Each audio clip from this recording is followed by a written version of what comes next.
So let's add some landscape and texture detail to this. Sorry about that. First of all, forgive the audio, the recording quality might not be as high as usual, but let's go.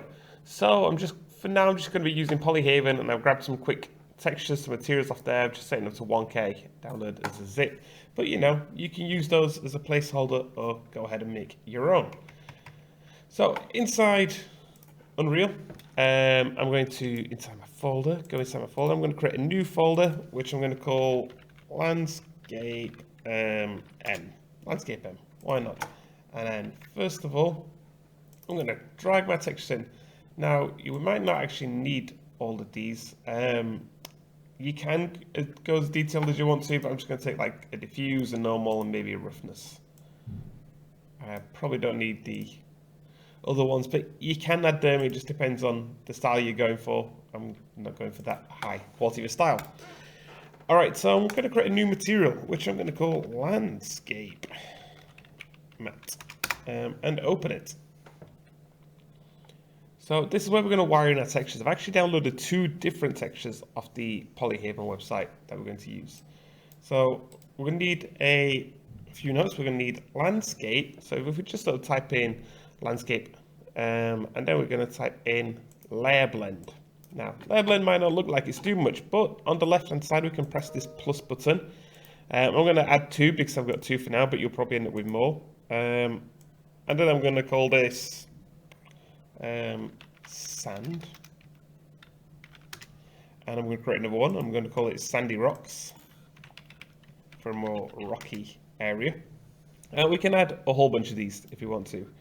And in fact, once we've done that, we can even duplicate it. We'll probably end up duplicating it 3 times because we're using roughness and base color and all that stuff. So I've imported those. Let me quickly import my rocky ones. So I took the diffuse, the normal, and the roughness last time, so I'll just work with the same again. So I'm just going to drag and drop those in. And okay, let's quickly wire up relevant things. I'm going to get my sandstone, which is my more natural, my flat sand, and wire that into layer sand. And I'll do the same with the rocky version of it.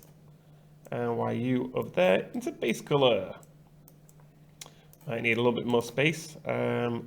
Next, let's do the roughness. So again, sandstone and my one rock.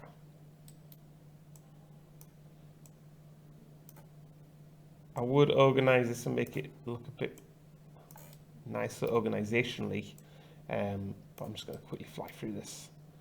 And then bring in both my sandstones, both my normal maps. Cool. And then we're going to need one more node sort of wired into these, which we're not really going to know what the value is yet for it, but let's type in landscape coordinates. And this we can wire into the UVs on all of them. Just because they're probably going to be repeated the same. You can have multiple of these layer coordinate systems in case some textures need repeating more than others, because that's what this is going to control. It's going to control the amount of repeating it does. Cool. Like I say, if we sort of here, you can sort of see it's going to be like the scale, the rotation, and all of that stuff. But let's just hit save on that and move that window out of the way.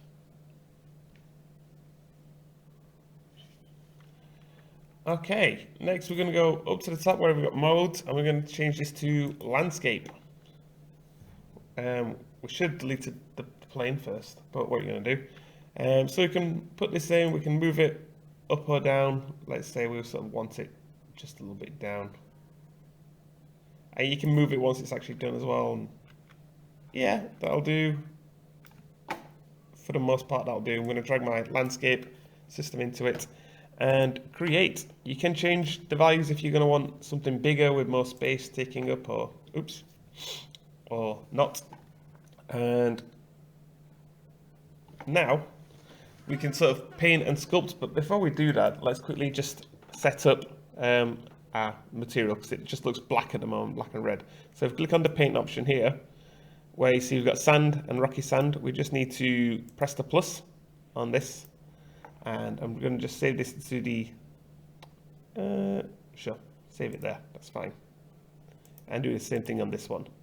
Once you've created these, you see it's created these files at the bottom.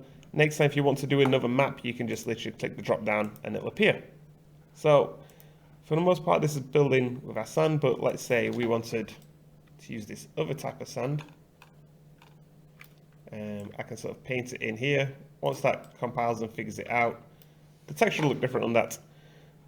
See, you can already sort of see the texture looks a bit different. It's not as yellow as I'd like it to be. I might make it look a bit more yellow soon. Let's quickly have a look at the sculpt tools. So we've got the sculpts over here. So you can see we can create a couple of like mountainous things. We can increase like the brush size because that might take us a while. Just going to increase my scroll speed a bit too. And then, you know, let's add some sort of mountains around like the edges and whatnot. And there's a couple of different options. Maybe you want to sort of smooth and flatten some areas, or ramps and hydro and erosion is always quite nice. Give it more of a rough edge. But again, you can sort of play with those, get those set up how you want to. I'm just going to quickly go back to change my mode, back to my basic mode, and click on my floor and delete that out because we don't need that anymore.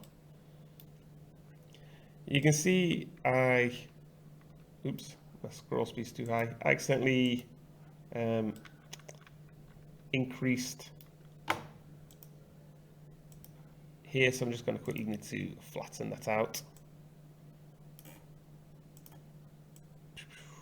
There we go, got my road back. I mean, I might sort of blend it in a touch. Maybe I should. Let's blend it in a touch. So it doesn't look like we got that harder start. It almost looks like it's coming out over the ramp. Cool, that'll do. Again, you can mess with this. I haven't spent a lot more time with it. Really quick, so you can see how frequently that texture is repeating. It looks really nice when we get close to it. But in the game viewpoint, it might not look as good. So this is where we change this, and again, just test, just see what works. Like, let's see what happens if I set it to 10 and then press save. Let's see what difference it makes.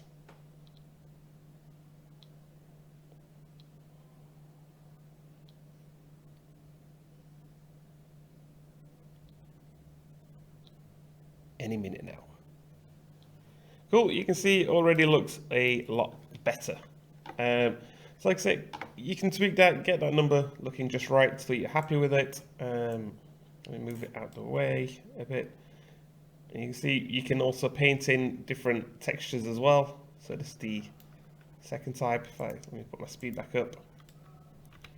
So let's say instead of the mountains looking like sand, I'm just going to go back to my paint tool, paint you back to like sort of sandy, and instead I'm actually going to paint my mountains to look a bit more rocky.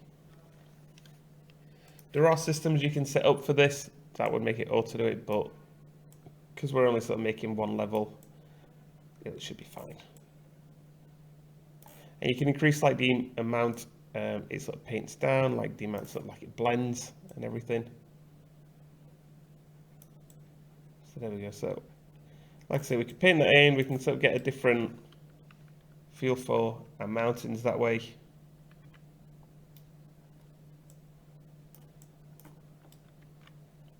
Maybe we should have brought in displacement. That's fine. We don't need. Maybe we should have brought in some displacement.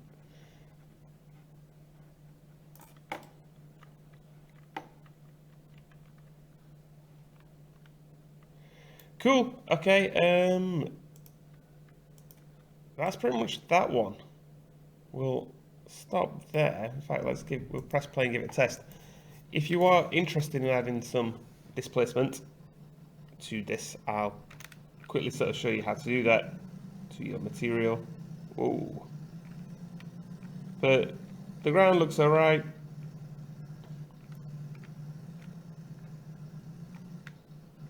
In terms of the material and everything. So yeah, There we go. Got a bit more of a flow. Escape. If you do want to add displacement, it's just sort of the same as what we did before. It's a little bit more complicated. So let's bring in this displacement map for you. And bring in your displacement map. So displacement just gives sort of like a false sense of geometry. So this is the one rock, so you go into the bottom like that, you go up here like that.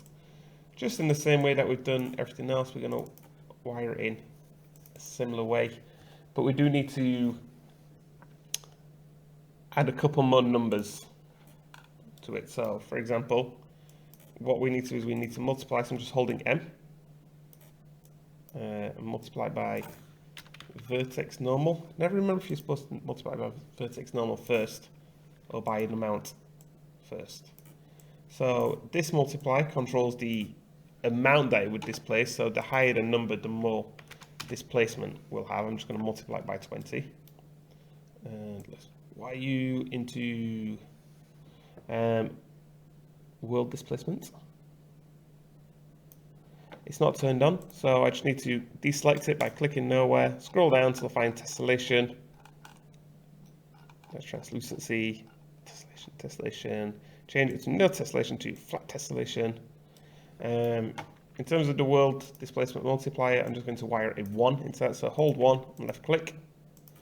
And make sure this computer's running so slow because it's still compiling the shaders.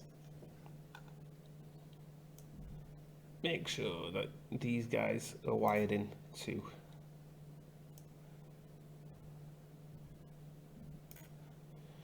Cool. Done. Oops. Let's have a quick, so get a nice angle on it to test. And let's save. Hopefully, we should be able to sort of see the cracks move and a bit of bumping.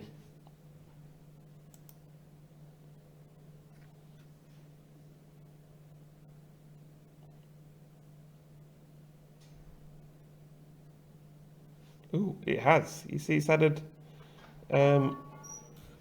some things there, so looks a lot better. But let's stop it there. Thank you.